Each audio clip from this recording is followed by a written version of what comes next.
hiriirtota bittimsuudhaaf gaazii imimmaansitu dhukaasaa ture. Qindeessitoonni mormii seera haaraa gibira boba'aa dachaa lamaan dabaluu fi hojjettoota biyyattii irrattis taaksii mana jireenyaa 1.5% buusu akka haqamu gaafatani. Garuu mootummaan tarkaanfiin kun liqii deebisuu fi dargaggootaaf hojii uumuudhaaf barbaachisaa ta'uu ibse.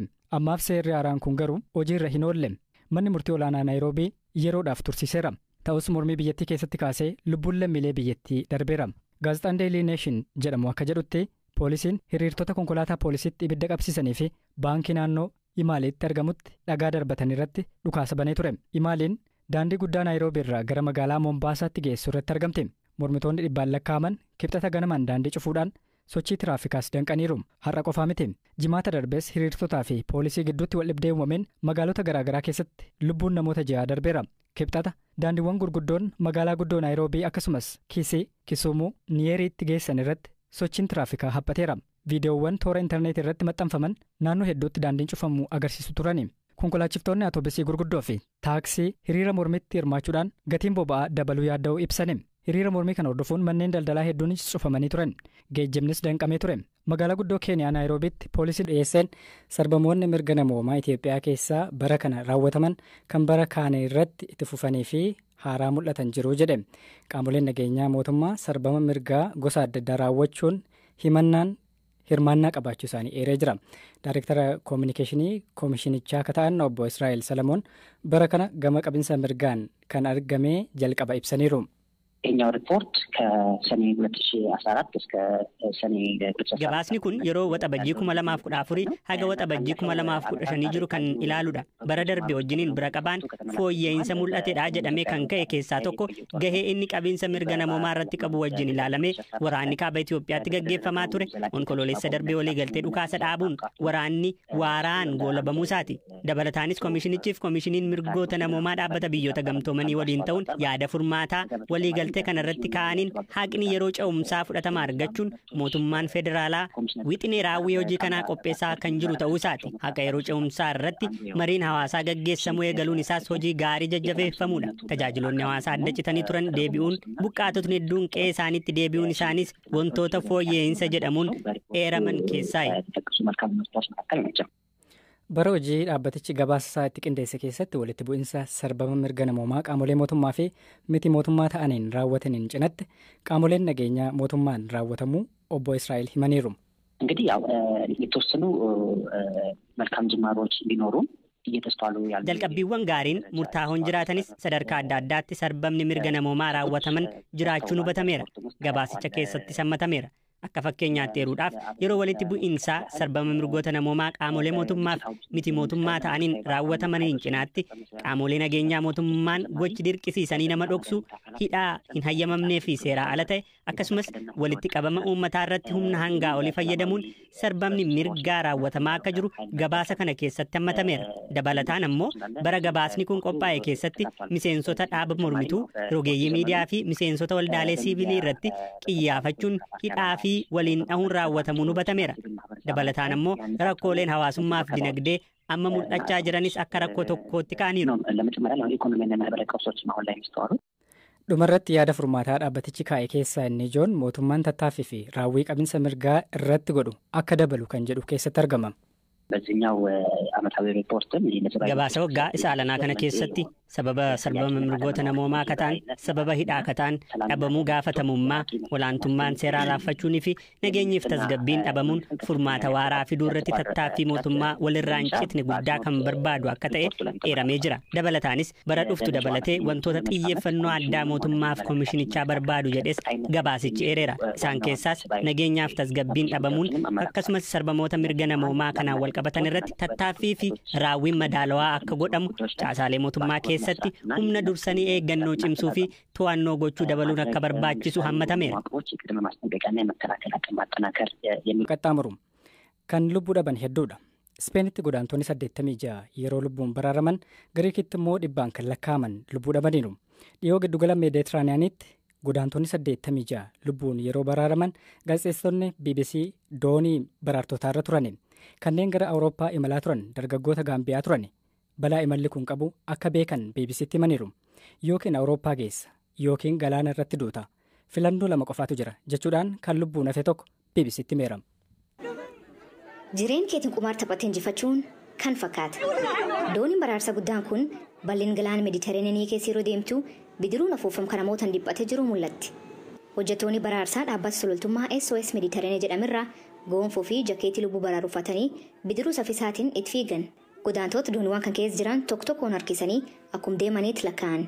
Godaantota 86 kan keessaa harki caalan isaanii umrii waggaa 18 gadi. Garuu galaan kan qaxxaamuru irratti wanti isaan dhorkuu hin jiru jedhu. Yookaan Awurooppaa keessa yookaan galaan irratti duuta. Filannoo lama qofatu jira. Kanaaf filachuu qabda. Yeroo baraarsa kanaa sodaa jira. Eegdonni qarqara galaan Liibiyaa bakka balaan kun itti dhaqqabeetti qajeelaa jiru. Isaanis hojii baraarsa dhaabanii dargaggoota kanaa gara Liibiyaa deebisan jedhanii hojjettoonni baraarsaa yaaddoo keessa jiru. Dooniin isaanii garuu fagootti dhaabbatti. Baraarsii itti fuufi. Namoonni 86 hundi gara doonii baraarsa irratti fidamanii sakatta'insa fayyaa godhanii uffata haaraa argatan. Gariin bisaan qaama keessa irrachuutiin rakkachaa akka jiran yoo ta'u, kaan garuu gammachuu isaanii harkisiisuu jalqaban. Hedduun isaanii waggoota hedduu gara Awurooppaa carraa barbaaduuf mana ba'an. Imala isaanii irratti wantoota baay'ee gaddisiisaa ta'uu himu. Abbaa koo waan hin dhabeef haadha koo qofaa waliin hafne. Wanti xiqqaan ani gochuu danda'u maatii koo sooruudha. Kanaaf furmaanni an qabu biyyaa ba'uu qofa ture.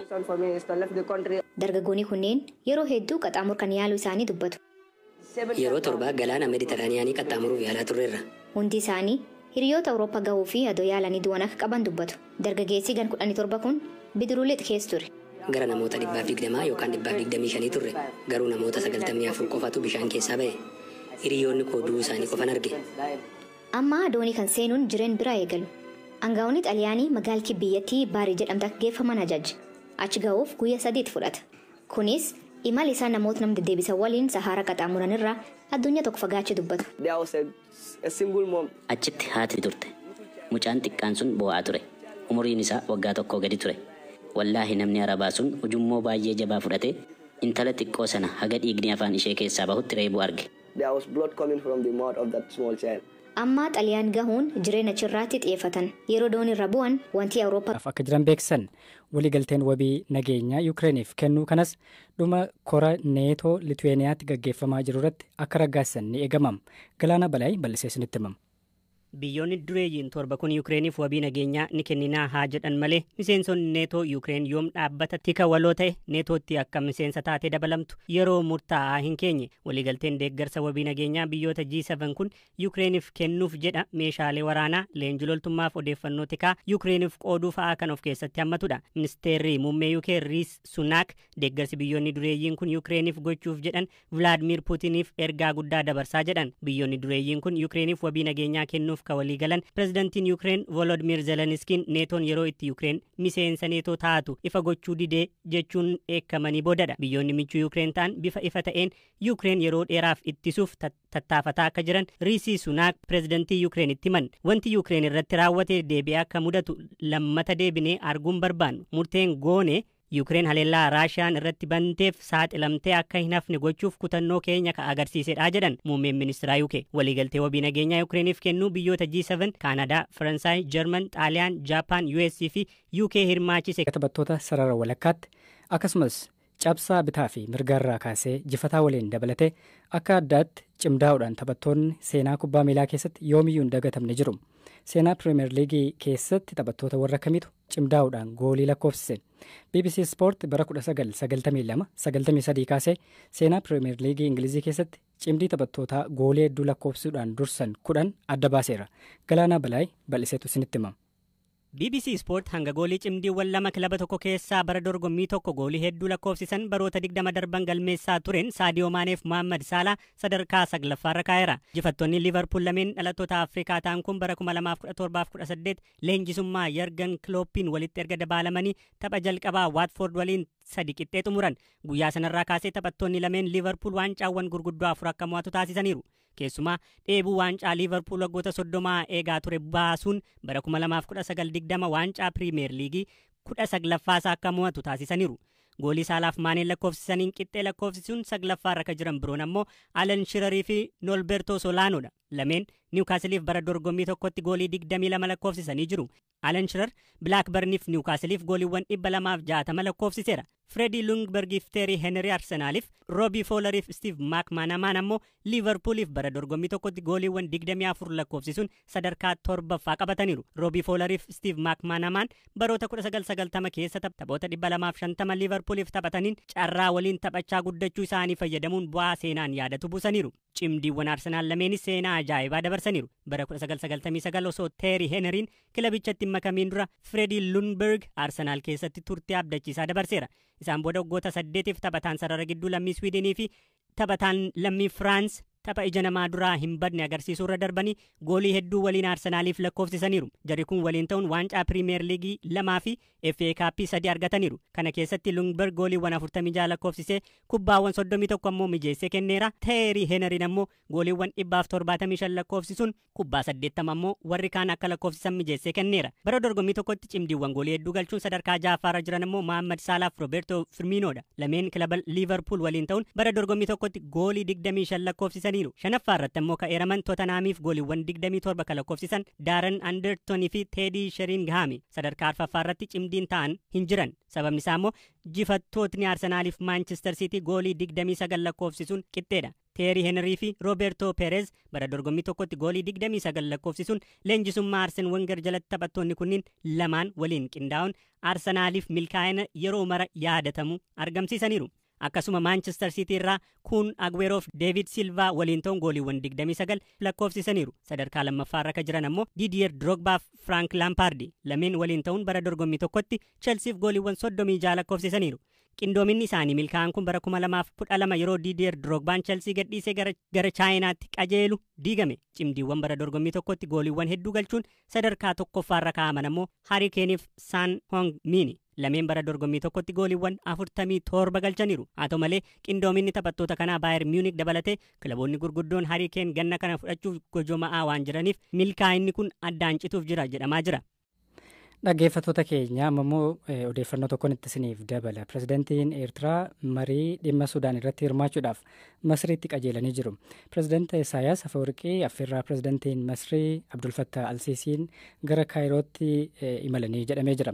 Jalqaba torban kana mariin wal fakkaataan magaalaa Finfinnee keessatti taasifameen dureewwan IGAD Sudaan keessa humni nagaa kabachiisu